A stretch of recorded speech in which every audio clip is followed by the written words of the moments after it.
you everyone for being here. If you sat through the first one of these, I'm sorry. We're still here. I just really appreciate everyone taking time out of their day to come and support my little mission and party, and friends of Mandy's and friends of mine combined is a good thing. So I am writing a book, and the book is called Man Shopping, and the premise of the book is every single chapter is of a different man who I met on Bumble. I was on Bumble for 8 months and went on dates. It was during COVID, a lot of it, so some of it was just FaceTime and like texting. I give vivid descriptions of every guy, everything that happened, beginning to end, just being out there raw and honest, sharing it all anonymously. I will definitely protect them. It's very self-deprecating. It is not about man bashing. It's all about what I learned from it. So that's my message that I'm trying to carry across to everyone. The podcast came as a result of my research on how to market a book. So I'm trying to build a big gang of women behind me that are vested, interested, and want to hear about it.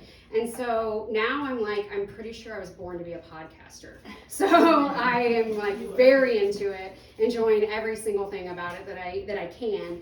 And part of it is because there was kind of an unmet need, if you will, that when I got ready to date during my separation and divorce from my last marriage, I couldn't find a podcast that really spoke to me. A lot of the material was geared toward younger daters, or the podcasts themselves were being done by therapists who were married couples trying to give relationship advice kind of packaged up as online dating advice, and that doesn't work in my mind. So although there's a lot of good stuff out there, it wasn't really what I was looking for. And then lastly, during my last marriage, I was married to a man who struggled with alcohol addiction, and I had a close friend of mine tell me about a podcast called Love Over Addiction by Michelle Anderson. She is a regular woman, a mom who married her high school sweetheart. She's a nurse. They had 3 children together, and she shares in a very raw, real way, their day-to-day life stories, her struggles, her learnings, and she gives a lot of tips and advice on how to get through that.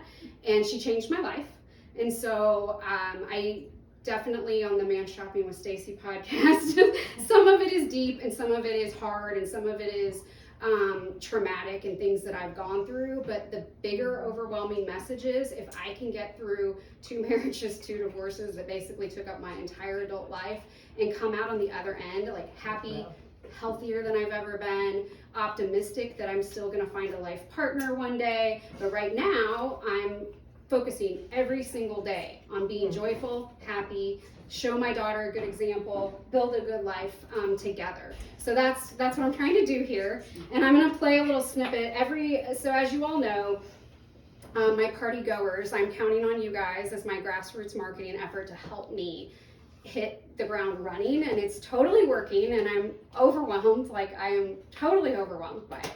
And so I'm asking all of you to go to the podcast app on your phone or wherever you can listen, download each episode. Every single download is another number for me, but it's not about just the number. The point is it'll make the search engines work for us, and people will find me because other people have. If you're inclined to give me a rating, leave a review, things like that, it all helps. So that's my ask, or if you know of a single person, I think it's applicable to men too, the dating stuff especially, pass it along, tell someone about it, send them a link or whatever you can. And then before long, my real, listeners who the material really touches, it'll get to them. So thank you. I'm going to play a little snippet. Every Friday, a new episode will drop. I've got some banked. I've got a lot coming. Totally open to suggestions and ideas, by the way. And I am going to be doing some interviews.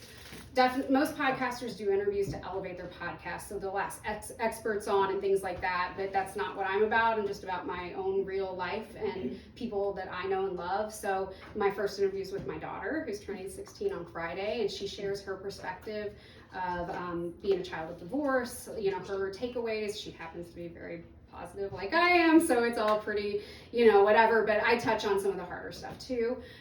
So that's kind of what you can expect. And men that I've gone on dates with, I intend on asking them on the podcast because I'm friends with all of them. No ill will anywhere, but I don't think he would do it. We're friends with Uncle from episode 3 rebounds.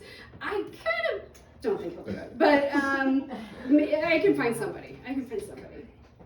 So this is from the show that's going to drop this Friday, and it's going to be kind of a recurring theme. I want to do every, couple months or something. It's 4 things I love about being single. It's just kind of reminding people who live alone or who aren't coupled up or whatever of some of the good things about being by yourself. I didn't get this clip quite right, but we're going to start here. It has given me lots of time on my hands to watch lots of I'll things, turn it up. but I'm also the same person that can check into It's a fine line between over. So let's talk about Christmas. Here we go. Who here listening loves Hallmark movies? Me. Actually, that's not me. I don't watch Hallmark movies, but some of my very best friends and my mama love the Hallmark movies on TV. Well, ladies, when you're single, nobody gives a shit if you're watching a Hallmark movie, and nobody is there to make fun of you or give you a hard time. What I like to watch, and what I have enjoyed the past 2 Christmases now, is watching, Love Actually on repeat, or how about The Holiday? Also love me some Vince Vaughn and some 4 Christmases. Yep, I watched them on repeat. I don't even know, you guys, how many times I watched those shows over and over and over again. And I guess what I really loved about it is that while I'm big into holidays, while I'm baking, while I'm wrapping, while I'm lounging in my free time, just the idea that I can watch exactly what makes me happy and will uplift my mood at any given time is really nice. And then there is also that little piece of judgment thing where nobody's there to give me a hard time for watching the same thing over and over, or, getting annoyed with me. So I enjoy that. It's a little thing, but it matters. Here's another scenario. I'll put in just Now, I've mentioned before that I'm writing a book. I sure am. And because I am a total type A creature of habit, structured, planned out person, I, somewhere along the lines of writing this book, have kind of fallen into this pattern of, while I write, I have this routine. So a lot of times it's on Friday nights after I have dropped Lainey off to her dad for her to spend the weekend with him. And I get home and I make myself, because I'm a dork, I make myself like my own little personalized charcuterie and a glass of wine. And then I need a little fuel. I need inspiration. So who do I turn to? But Carrie Bradshaw and the girls from Sex and the City. You better believe it. I've seen all the episodes and the movies many times over. And so that show is like, first of all, it is my inspiration for writing my book. But also, it's just like the perfect show to have in the background to remind me of who I am writing for. And it is single, adventurous women like me. It just sets the mood. It just works. I gotta tell you, if I was married, I know exactly what I would do. I'll stop there.